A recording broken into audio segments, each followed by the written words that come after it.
గురుగారు, ఈరోజు కార్తీక పూర్ణిమ. ఈ కార్తీక పూర్ణిమ రోజున విష్ణు ఆలయాలలో నిర్వహించే పర్వదినోత్సవం యొక్క ప్రాముఖ్యత ఏమిటి? అలాగే ఈరోజు చేసేటువంటి జ్వాలా తోరణం యొక్క ఉద్దేశం ఏమిటి? కార్తీక మాసమే చాలా విశిష్టమైనటువంటి మాసం. అందున ఈరోజు కార్తీక పౌర్ణమి.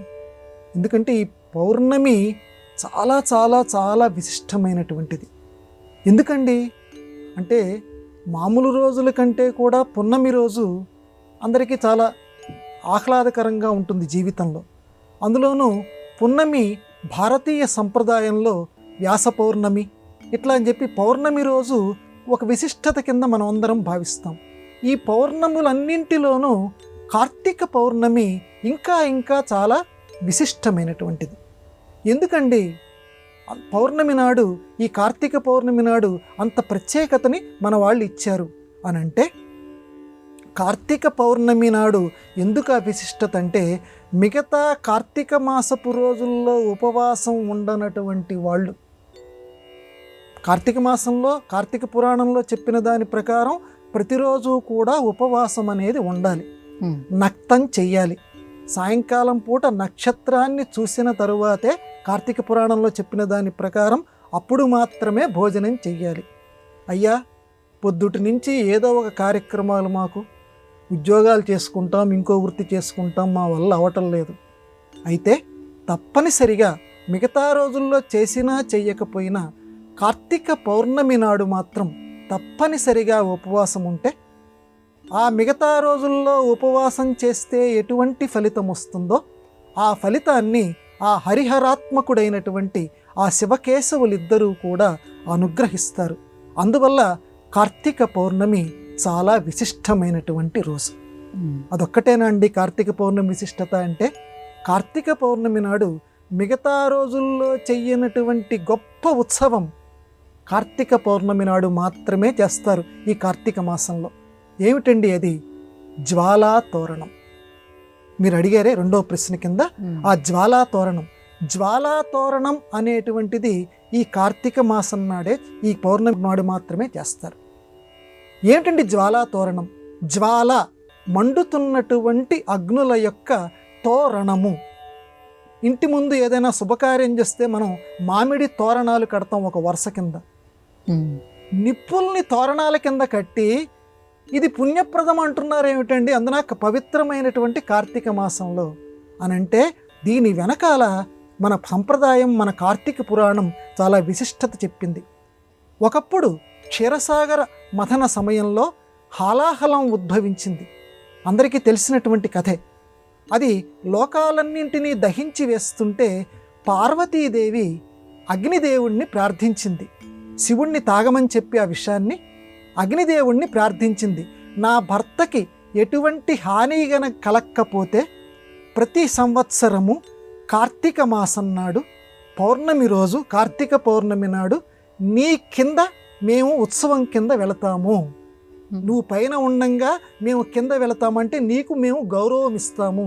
నా భర్తకి నువ్వు ఎటువంటి హాని కలిగించకు అని అగ్నిదేవుణ్ణి పార్వతీదేవి ప్రార్థించిందిట పురాణం ప్రకారం.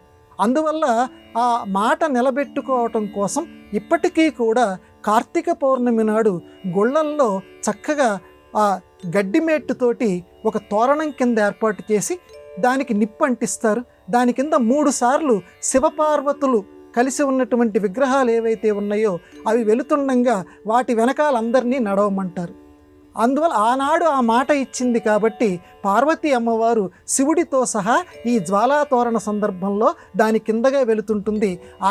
ఆవిడ ఇచ్చినటువంటి మాటను నిలబెట్టడం కోసం, అమ్మ ఇచ్చినటువంటి మాట నిలబెట్టడం కోసం బిడ్డలమైన మనం అందరం కూడా ప్రతి ఏడాది కార్తీక పౌర్ణమి నాడు జ్వాలాతోరణం ఏర్పాటు చేసి దాని కింద ప్రతి గుళ్ళోనూ చక్కగా అమ్మని నాన్నని ఇద్దరిని తీసుకొని వెళ్తుంటాం, ఆ శివపార్వతుల్ని.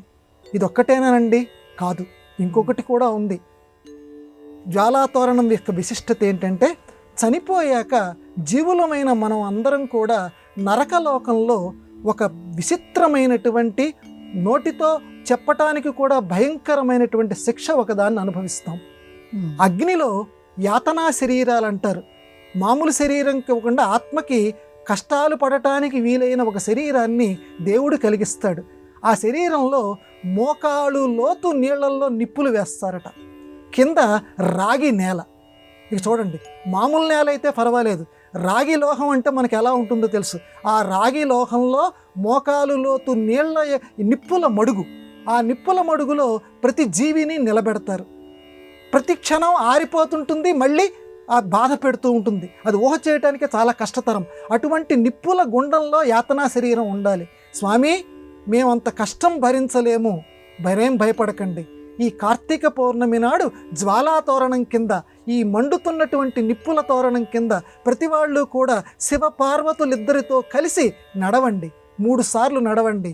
చనిపోయిన తర్వాత నరకలోకంలో ఆ శిక్షని మీరెవ్వరూ కూడా అనుభవించకుండా ఉంటారు అని దేవుడు మనందరికీ అభయం ఇచ్చాడు. అందుకే జ్వాలా తోరణం కార్తీక పౌర్ణమి నాడు ప్రతి వాళ్ళం కూడా ఆ జ్వాలా తోరణం కింద నడిచి వెళ్ళటానికి ఇష్టపడతారు.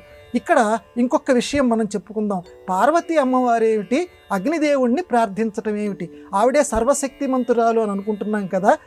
అగ్నిదేవుణ్ణి ప్రార్థించటం ఏమిటి, ప్రతి సంవత్సరం ఈ నియమం పాటించటం ఏమిటనంటే, ఇక్కడ ప్రతి ఉద్యోగి తన కిందవాడైనా సరే అతనిలో విశిష్టమైనటువంటి గుణం ఉండి అతని పేరు మీదుగా ఏదైనా కార్యక్రమం జరగాల్సినప్పుడు పెద్దవారు కూడా ఆ చిన్న ఉద్యోగిని గౌరవించాలి, వాళ్ళ విధుల్ని గౌరవించాలి. అందువల్ల పార్వతీ అమ్మవారు ముగురమ్మల మూలపుటమే కావచ్చు, కానీ అగ్నిదేవుడి విధిని గౌరవించటం కోసం, అగ్నికి మండించే స్వభావాన్ని ఆ సృష్టికర్తనే ఇచ్చింది కాబట్టి ఆ మండించే స్వభావాన్ని, శివుడి గొంతుని మండించకు అని చెప్తూ దానికి ప్రతిఫలంగా ప్రతి సంవత్సరం మాత్రం ఈ కార్యక్రమం నీకు చేస్తానని చెప్పి అగ్నిదేవుడికి మాట ఇచ్చింది. అందువల్ల తన కింద ఉద్యోగిని పై అధికారి ఎలా గౌరవిస్తాడో అమ్మవారు కూడా అలాగే తన కింద ఉండేటువంటి అగ్నిని ఆ రకంగా గౌరవించి ఈ కార్తీక పౌర్ణమి జ్వాలా తోరణానికి సార్థకతని ఏర్పరిచింది. ఇలా కార్తీక పౌర్ణమి నాడు జ్వాలా తోరణం విశిష్టతలు ఇలా చాలా విశిష్టతలు ఉన్నాయి. అటువంటి పవిత్రమైన కార్తీక పౌర్ణమి నాడు అందరూ కూడా ఆ సత్ఫలితాలని పొందెదరుగాక.